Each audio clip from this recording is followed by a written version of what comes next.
Hello, everyone, and welcome back to Everyday English Talk Channel, where learning English is easy and fun. I'm Emily. Hello, Emily. Hello to all our amazing friends listening at home or in the car or maybe at the gym. How are you today, Emily? I am doing wonderful, Paul. I have a very big smile on my face because I am ready to talk. I love talking. I know you do, and that is why I love this podcast. I'm doing great too. I am drinking a very nice cup of tea. It is hot and delicious. Tea sounds lovely. I have my water here. Staying hydrated is important. But Paul, I am excited because today we have a topic that everyone needs. Oh, a topic everyone needs? Is it about food? Because I always need food. No, not food today, Paul. Today we are talking about making new friends, using English to meet people and start a conversation. Wow, that is a perfect topic. Making friends can be a little scary, right? Especially in a new language. Yes, it can feel a bit nervous. Your heart goes thump, thump, thump. But it doesn't have to be hard. We are going to show everyone how easy it can be. I love that. I remember when I was learning, I was so shy. I didn't want to say the wrong thing.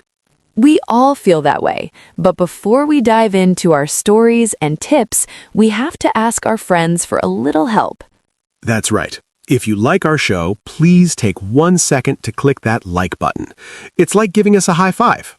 Yes, a digital high five. And please subscribe to the Everyday English Talk channel. We want you to be part of our family here.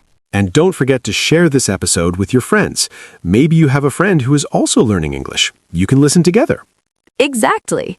Okay, Paul, let's start. Making friends. Where do we begin? Well, I think it starts with a story. Actually, something happened to me yesterday. Oh, a story? Tell me. So I went to the park. It was a beautiful sunny day. I was sitting on a bench just relaxing, and then I saw a man with a very cute dog. A dog. You love dogs, Paul. I do. The dog was small and white. It looked like a little cloud. The man sat down near me, and I thought, I want to say something, but what? That is the moment. That is the scary moment. So what did you say? I used a very simple trick. I started with a compliment. I looked at the dog and said, "What a beautiful dog. He is so cute." Ah, a compliment. That is a great way to start. It makes the other person feel happy right away. Yes, the man smiled, a big friendly smile, and said, "Thank you. His name is Buster." Buster, what a funny name. So you had the first step, the icebreaker. Exactly. I broke the ice. Then I asked a simple question. I asked, "How old is he?" Perfect. How old is he is easy. It's a small talk question. He said, "Buster is 3 years old." Then he asked me a question. He asked, "Do you live near here?" Oh, look at that. The conversation is moving. It's like a game of catch. He throws the ball, you catch it, and you throw it back. Yes. I said, "Yes. I live just 2 blocks away. It's a nice neighborhood, isn't it?" Ah, Paul, that is a tag question. You said, isn't it? That is so friendly. It invites the other person to agree with you. It really worked. We talked for 10 minutes about the park and the shops nearby. His name is Mark. Now when I go to the park, I have a friend to say hello to. That is a victory, Paul. A small victory for friendship. But wait, you said something funny happened. Oh, yes. This is the embarrassing part. While I was talking to Mark, I was trying to be very cool. I stood up to say goodbye, and I forgot that my tea was on the ground. Oh no, Paul. Yes, I kicked the cup by mistake.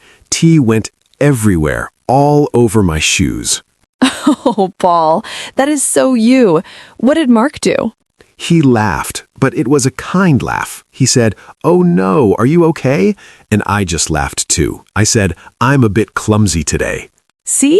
Even a mistake can be good. It showed Mark that you are a real person. You are not perfect.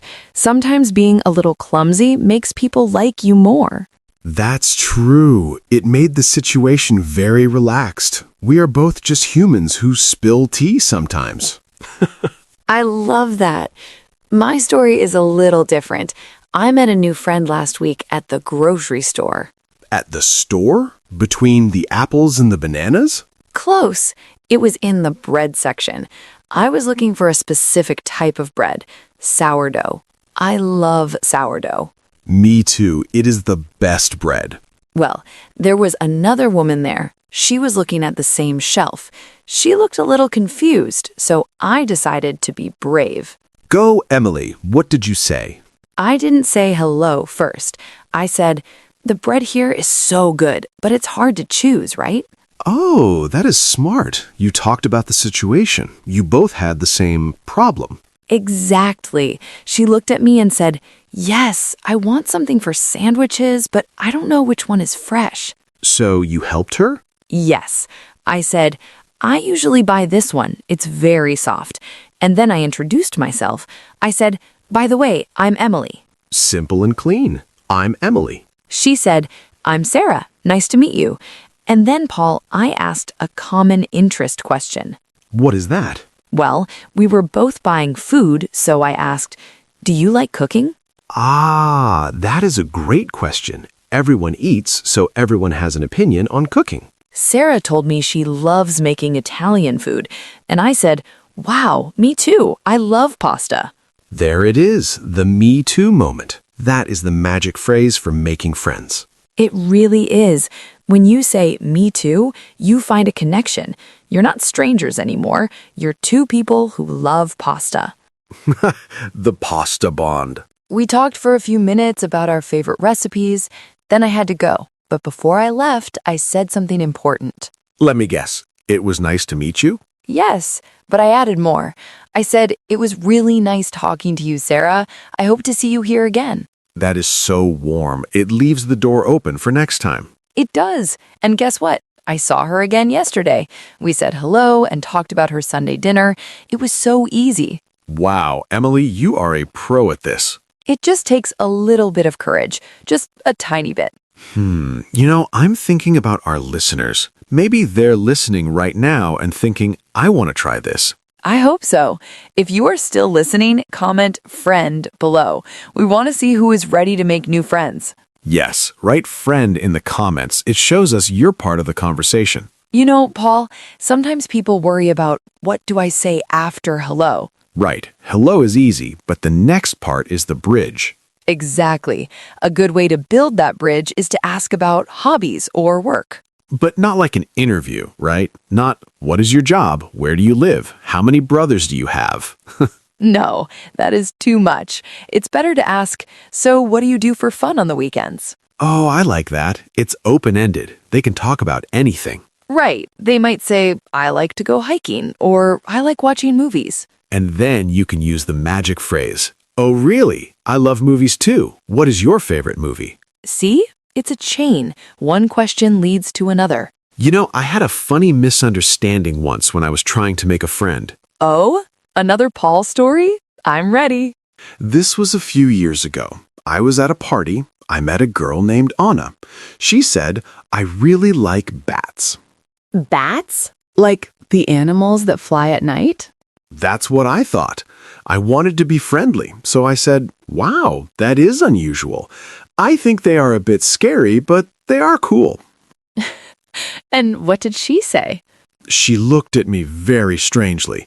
She said, "Scary? Why is a piece of wood scary?" A piece of wood? Oh, Paul. Yes, she didn't say bats like the animal. She was talking about bats for baseball. She loves sports. Oh no. You were talking about vampires and she was talking about baseball. Exactly. I felt so silly. But you know what? We laughed for 5 minutes about it. It became a joke between us. That is the best part of learning a language. Those silly moments actually help you make friends. It gives you something to laugh about together. It really does. Anna is still one of my best friends today, all because I thought she liked flying mammals. That is a wonderful story. It shows that you don't need to be perfect. You just need to be present. Present. That is a good word. It means you are there, you are listening, and you are trying. Yes, and listening is a big part of making friends. If you ask a question, you must listen to the answer. Right. Don't just think about your next English sentence. Look at the person, nod your head, say, or I see. Yes, those small sounds show that you are interested. Wow, really? That's cool. I use "that's cool" a lot. It works for almost everything. Yes, it does. I bought a new car. That's cool. I ate a sandwich. That's cool. Maybe not the sandwich, but you get the idea. Okay, Paul, let's think of another situation. What about at work or a new school? Oh, that is a big one. The office kitchen or the break room. Yes, that is a great place to meet people. You are both standing there waiting for the coffee or the microwave. You can say, "Is that your lunch? It smells delicious." Ooh, another compliment. Everyone loves to hear their food smells good. Then you can ask, "Did you make it yourself?" And if they say yes, you can say, "You are a great cook." If they say no, you can ask, "Where did you buy it? I need a good place for lunch." See, you were being helpful and friendly. It's not a lesson, it's just life. Exactly. And another tip, use names. When someone tells you their name, try to say it back. Nice to meet you, Emily. Yes, it makes people feel special. It shows you are paying attention. I sometimes forget names. Is it okay to ask again? Of course, you can say, "I'm so sorry, can you tell me your name again? I want to make sure I remember it." That is very polite. People don't mind. They forget names too. They do, especially at parties or big events. You know, we talked about a lot of things today. We talked about compliments, small talk, and even bats. Yes, we did. It was a very busy conversation. I feel more confident now. I want to go out and meet someone new. Me too. Maybe I will go to the library later and see if anyone needs help finding a book. Don't forget your Me Too and your sourdough bread. I won't, but wow, Paul, look at the time. We have been talking for a while. Time flies when you're with a friend. It really does. Before we say goodbye, should we remember what we talked about? Yes, let's do a quick recap. We started with the icebreaker, a simple hello or a compliment. Right, like, "I like your dog," or "This park is beautiful." Then we talked about small talk questions. Do you live near here? Or what do you do for fun? And my favorite, the magic phrase, "Me too," finding things you both like. Like pasta. And don't forget the body language, a smile, and looking at the person's eyes. Yes, and if you make a mistake, like spilling tea or talking about bats, just laugh. Mistakes are just stories for later. Exactly. Making friends is about being kind and being yourself. English is just the tool you use to do it. That is a perfect way to say it, Emily. A tool for connection. Well, I hope our listeners feel ready to use that tool today. I hope so too. Friends, thank you so much for joining us. We really appreciate you. Yes, thank you. And before you go, remember our final request. If you enjoyed this chat, please subscribe to Everyday English Talk channel. We have so many more episodes for you. And give this video a like. It really helps us grow and reach more learners around the world. And now it's your turn. We have a question for you to answer in the comments. Yes, tell us, where did you meet your best friend? Was it at school, at work, or maybe at a park with a dog? We can't wait to read your stories. Reading your comments is the highlight of our day. It really is. Thank you for being part of our community. Well, Emily, it's time to go. It is. Goodbye, Paul. Goodbye, Emily. And goodbye to everyone. See you in the next episode. Bye for now. Bye-bye.